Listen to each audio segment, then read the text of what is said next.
A few months ago, my sister-in-law got divorced. Her ex kicked her out after she kept insisting that they should try having an open marriage. For a little background, sister-in-law is a mom to two kids who are actually twins. She ended up getting pregnant at a really young age, and because of that, she felt like she had no other option but to marry her husband at the time.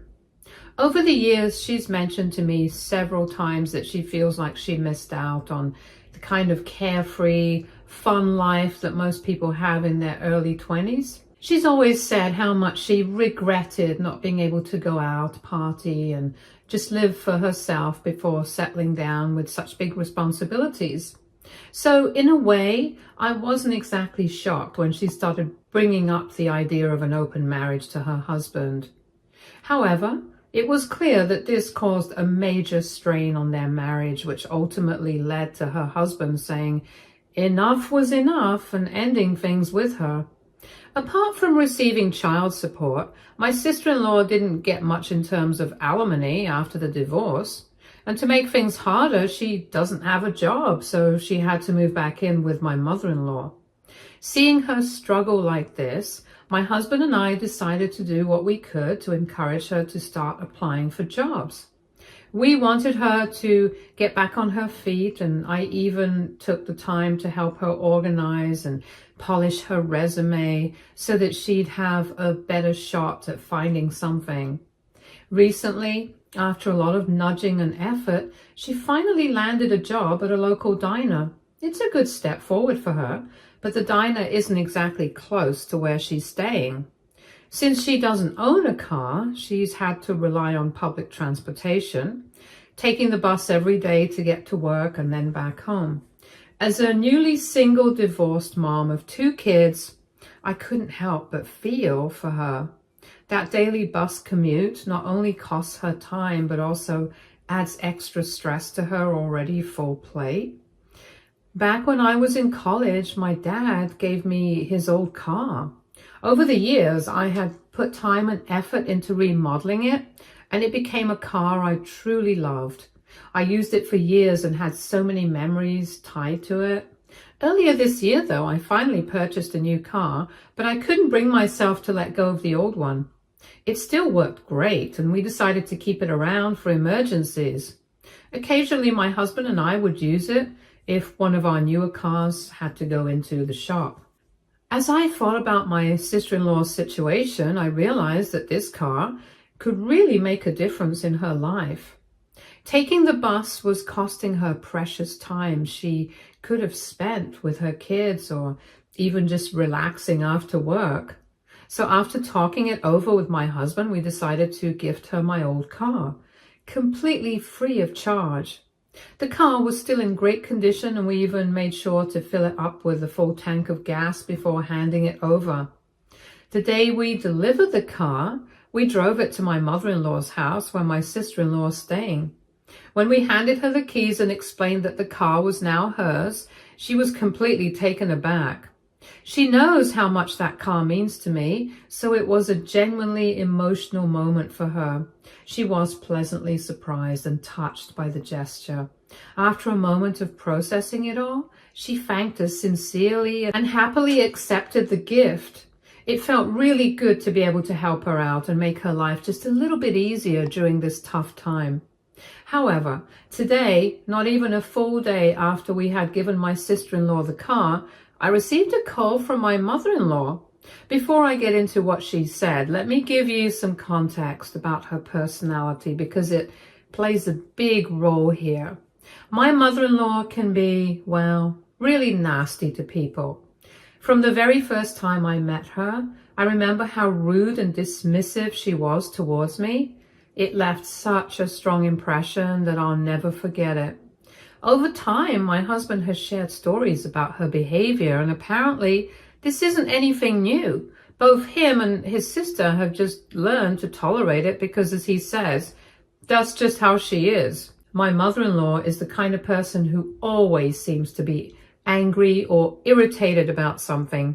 She has no problem yelling at anyone and everyone, whether they're family, strangers, or even workers just doing their jobs. For example, if we take her to a restaurant, she will nitpick over the smallest things just to have a reason to yell at the server.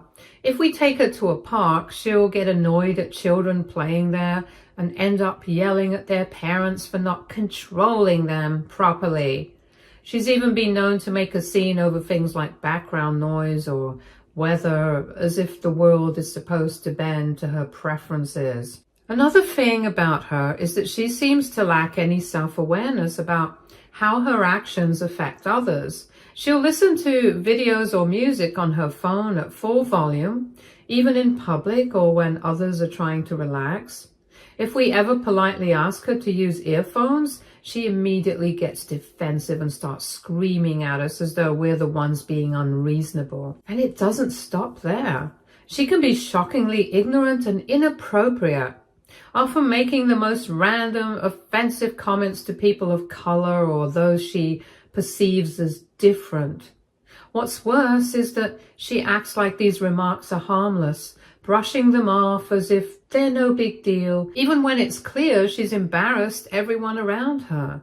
Her behavior is a constant source of stress for my husband and me, but we've mostly learned to pick our battles when it comes to dealing with her. Because of all this history with my mother-in-law, I try to avoid her as much as possible. However, to be honest, the feeling is mutual. She doesn't like me much either. In her eyes, I am the complete opposite of what she values or stands up for. She has made it very clear that she disapproves of my lifestyle and the choices my husband and I have made together. For example, I earn more than my husband, which she finds completely unacceptable, as she believes a man should always be the breadwinner. On top of that, we have a cook and a maid who take care of all our household chores. I don't lift a finger when it comes to cleaning or cooking, and my husband never complains about it. In fact, he's completely on board with the way we've structured our lives, but to her, this setup is unfathomable. What really drives her crazy, though, is the fact that we've decided not to have children. She just can't wrap her head around the idea of a couple choosing to remain child-free. Because of this, we love spending our money on ourselves, traveling, eating out, indulging in hobbies we enjoy, and that's something she despises. She sees it as selfish and believes that I'm the one who poisoned her son's mind with these ideas. She's convinced that before I came into the picture, my husband wanted a more traditional life, complete with kids and a wife who handles everything at home. In the beginning of our relationship, she would constantly push me to get pregnant. She'd go on and on about how a woman's life is meaningless without children, how I'd regret it if I didn't have them, and how it was my duty to give her grandchildren. When I stood my ground and made it clear that I wasn't going to change my mind, she got even nastier. Instead of accepting our decision, she went around telling everyone in the family that I was infertile and that her poor son, as she referred to my husband, was suffering because of me. She made it sound like I was incapable of having children and that the decision to remain child-free wasn't mutual, but entirely my fault. This led to a massive argument, and thankfully my husband stood up for me and made it very clear to everyone that it was our decision not to have kids. He let his mom know in no uncertain terms that he was just as committed to living a child-free life as I was. He was also furious with her for trying to smear my reputation and put all the blame on me. While I was grateful for his support, the situation left a sour taste in my mouth. Even after everything blew up, my mother-in-law never apologized for what she did. Not once did she admit she was wrong or even try to make amends. And since then, she's pretty much ignored me, which honestly suits me just fine because I do the same to her. At this point, we both keep our distance, and I'm okay with that. So coming to the call I got from my mother-in-law today, let me tell you, I was already surprised to see her name pop up. Normally, she calls my husband if she has anything to say, especially since she and I aren't exactly close. but I decided to pick up, thinking maybe it was something important. The moment I said hello, though, she launched into a full-blown rant. She was yelling at me, accusing me of having the audacity to gift her daughter a beaten-up car. According to her, the fact that I even offer such a car was an insult. She kept saying that her daughter wasn't some poor damsel in distress, and I had no right to demean her by giving her what she referred to as a run-down vehicle. I tried to keep calm and gently explain to her that while the car was old, it was still in excellent working condition. My husband and I both drove it regularly whenever we needed an extra car, so it wasn't like it was falling apart or unreliable. We genuinely wanted to help my sister-in-law by making her daily commute easier, which was why we decided to gift her the car. But my mother-in-law wasn't having any of it. She cut me off and started screaming again, saying that if we really wanted to help, then we should have given her a brand new car, because according to her, my daughter deserves the best. Her tone and entitlement completely caught me off guard. At that point, I firmly but politely reminded her that my sister-in-law could save up and buy her own car eventually. Helping her out didn't mean it was our responsibility to hand her something brand new. This car was a practical solution to her current situation, and that was the intention behind the gift. Mother-in-law, of course, wasn't satisfied with my response, and she argued that we were being cheap and that the money we'd saved up by not raising kids could be put to better use by taking care of her daughter, who, in her words, was now suffering so much. Hearing her say that made me roll my eyes so hard I was surprised she couldn't hear it through the phone. Let's not forget that my sister-in-law isn't exactly an innocent victim in her situation. She's the one who ended her marriage by demanding an open relationship from her good, loyal husband. And now, when my husband and I were going out of our way to help her, my mother-in-law had the nerve to turn our generosity into a complaint and act like we owed her daughter something more extravagant. It was frustrating, to say the least. My mother-in-law's sense of entitlement never fails to amaze me. I told my mother-in-law that I'd be passing her message along to her son, and I also made it clear that I planned to have a conversation with my sister-in-law directly about this whole situation. I wanted to hear from sister-in-law herself if this was really how she felt. After all, when we gave her the car yesterday, she genuinely seemed grateful. She even looked pleasantly surprised by the gesture. But now, with my mother-in-law's outburst, I felt like I needed to double-check. I wanted to know if my sister-in-law shared these thoughts about the car being some sort of insult, or if this was just my mother-in-law being dramatic as usual. My mother-in-law then indignantly ended the call, practically slamming the phone down on her end. Her attitude has left me feeling irritated. The whole situation is frustrating because what was supposed to be a kind, helpful gesture has now been twisted into something negative, and I don't appreciate the ungratefulness. So Reddit, AITA for giving away my old car to sister-in-law in her time of need. Update 1. Alright, so after reading all your comments and really thinking it over, I decided to take a step back and handle this situation carefully. First thing I knew I needed to do was wait until my husband and I could talk about it. I didn't want to jump to conclusions or act rashly, especially since this whole ordeal had left me feeling frustrated and confused. When my husband and I both got home from work, I sat him down and explained everything that had happened. I told him how his mother had called me earlier in the day and how she had practically scolded me for giving my old car to his sister. I shared how she called it an insult and even went as far as saying I should have bought her a brand new car instead. My husband's reaction was pretty much the same as mine. He was taken aback by how entitled his mother was acting. He couldn't believe she had the nerve to behave like that, especially since we were just trying to help his sister. After hearing me out, my husband decided it was time to address the situation directly. He picked up his phone and called his sister, asking her to come over to our house for lunch the next day. We both agreed that having a face-to-face conversation with her would be the best way to handle this. That way, we could clarify everything, hear her side of the story, and make sure there weren't any misunderstandings about the car or the intentions behind our gift.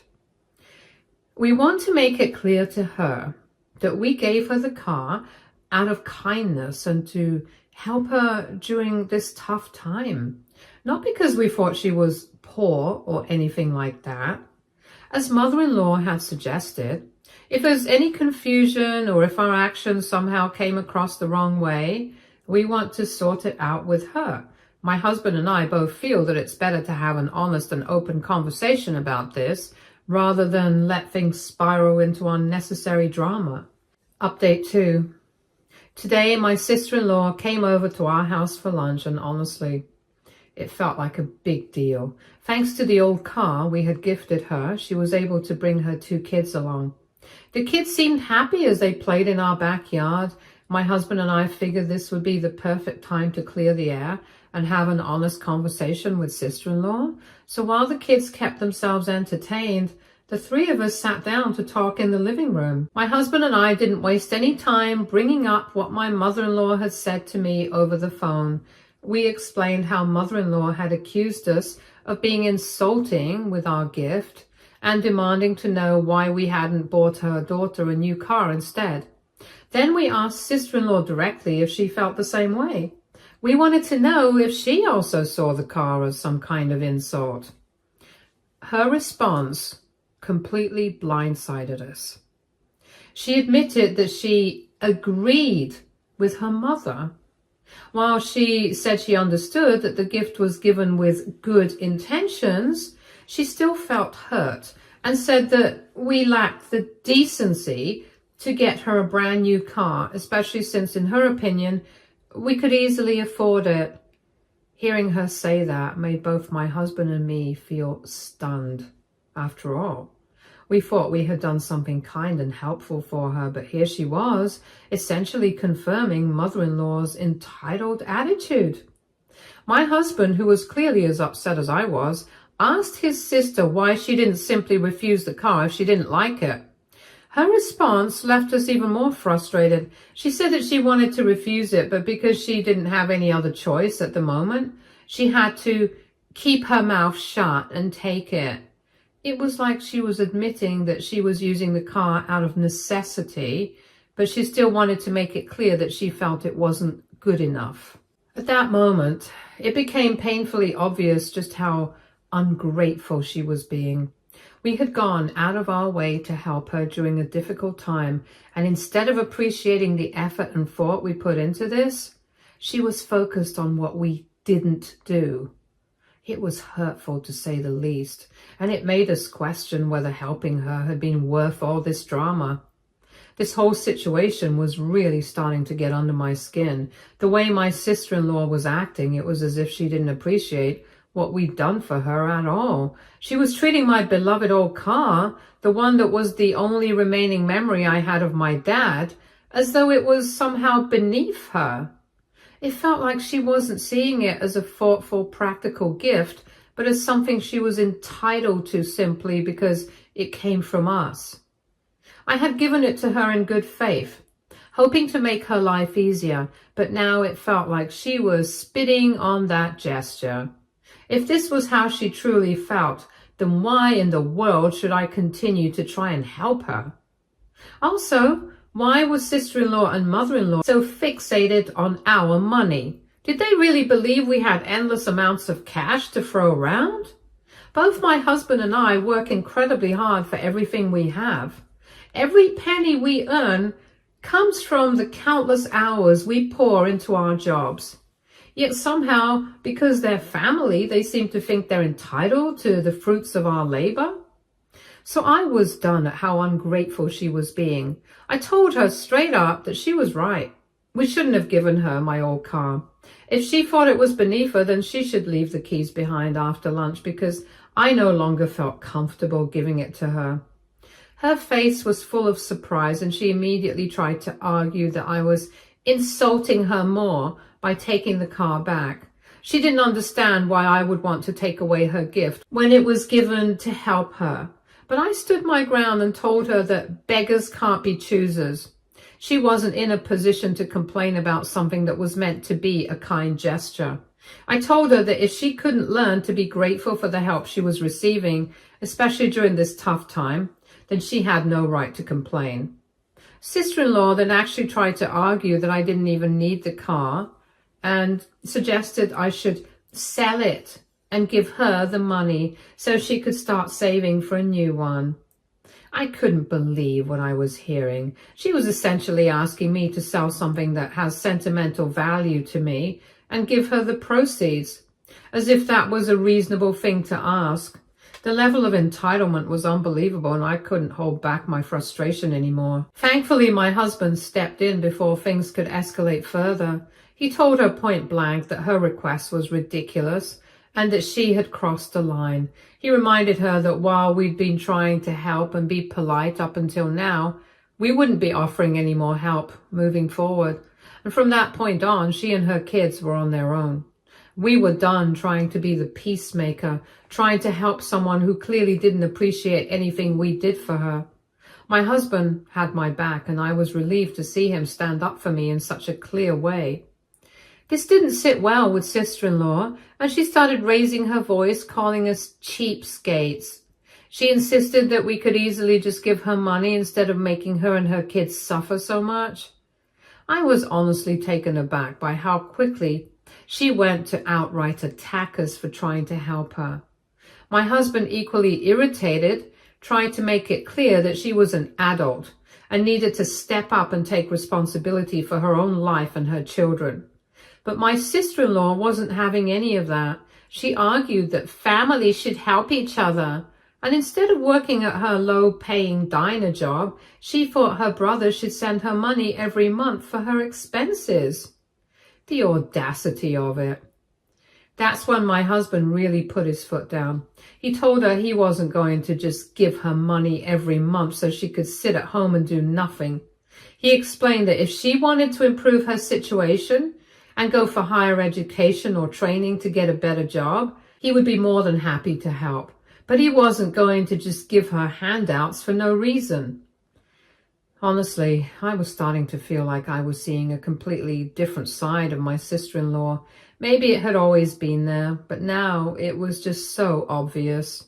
Before, I could understand how maybe she relied on her ex-husband for everything, so she hadn't really cared about how much money we had. But now that she was divorced, it seemed like she was suddenly very interested in what we could give her. It was frustrating, to say the least. My sister-in-law seemed enraged with us. She clearly wasn't in the mood to stay for lunch or talk with us further. She quickly gathered her kids, muttered a few words, and left. She did leave behind my car key, which was all I cared about at that point. Later that day, I got a long text from her, and reading it only made my blood boil even more. She went on and on about how self-centered we were and how a few $100s every month would help her and her kids out so much. She was almost pleading in her message, complaining that her brother had so much and that as his sister she had nothing. The whole tone of her message just made it seem like she thought we owed her something, like her situation was our responsibility. It was infuriating to read. I couldn't believe how entitled she sounded, how she completely disregarded the fact that we weren't obligated to give her anything at all, and the fact that she had the nerve to say we had so much money when it was clear that we worked incredibly hard for what we had, made it all feel worse. At that point, I was just done with the whole situation and ignored her texts. Update 3. It's been a while. Honestly, we're still not sure if we're ready to completely cut off my sister-in-law and mother-in-law yet. The whole situation is really weighing on us. We do feel some empathy for my sister-in-law, especially because while she's been ungrateful and a bit entitled, she's not as bad as my mother-in-law. Still, there's a nagging feeling in the back of both our minds that if we start helping her now, she might just expect more and more from us. And that's something we're both worried about. It's true that we could easily send her a few $100s every month, but honestly, there's no guarantee she would use that money wisely. Would she spend it on what really matters, like her kids' needs or improving her situation? Or would she just waste it and keep coming back for more? We don't want to enable her to keep depending on us when she could be making a real effort to stand on her own. As for her children, of course, we love them and care for them. We've always given them expensive gifts for Christmas and birthdays, and if they ever need money for college or something important in the future, we'll absolutely be there to help. But for now, our focus is on making sure their mother learns how to be more self-sufficient. The reality is my sister-in-law already has it pretty good. She's living rent-free, which is more than most people could ask for. My husband also sends money to my mother-in-law every month to help cover the bills and household expenses. So it's not like she's struggling in that way. Plus, her children's expenses are taken care of by their father. The only thing left for her to do is go to work and earn her own living. It doesn't seem unreasonable to ask that of an adult. We feel like it's time for her to stop relying on everyone else and take control of her own life. At the end of the day, we both just want her to take responsibility for her own future. We're happy to support her emotionally and help out in the ways we can, but we don't want her to fall into the trap of thinking she's entitled to handouts just because she's family. It's a tough situation, and we're still not sure how we're going to proceed, but we definitely want her to learn how to stand on her own 2 feet. Also, after that whole conversation with sister-in-law, my mother-in-law did try to call and urge my husband to give in to sister-in-law's demands. She pointed out how we were being too harsh and that families should support each other, especially when times were tough. She kept bringing up how my sister-in-law was struggling and that as her brother, my husband should be doing more to help her. Mother-in-law insisted that it wasn't about handouts, but about families sticking together. My husband straight up told his mom that while he understood sister-in-law's struggles, he couldn't just throw money at the problem and solve it. He said that from now on, we were not going to be manipulated by their guilt or demands. We would help when it was necessary, but we weren't going to continue being treated like an endless resource. Update 4. It's been almost 4 months since I last updated anything here, and I just wanted to give a quick update on how things have been going. After everything that went down, my sister-in-law has finally made a decision about what she wants to do with her future. She's decided to pursue digital marketing. Honestly, this is a bit of a relief because it seems like she's taking a real step towards improving her situation. We were really concerned that she would keep relying on others and not make any effort to stand on her own. But this move shows she's trying to take control of her career and life. She's been looking into courses and programs, and from what we've heard, she's pretty serious about it. I have to say, it's a big change from where things were a few months ago, when we were unsure if she was ever going to make any real effort to improve her situation. My husband and I are both hopeful that this decision will help her become more independent, and I'm actually kind of proud of her for taking this step. It's a work in progress, but we're optimistic that she's on the right path. Fingers crossed that she sticks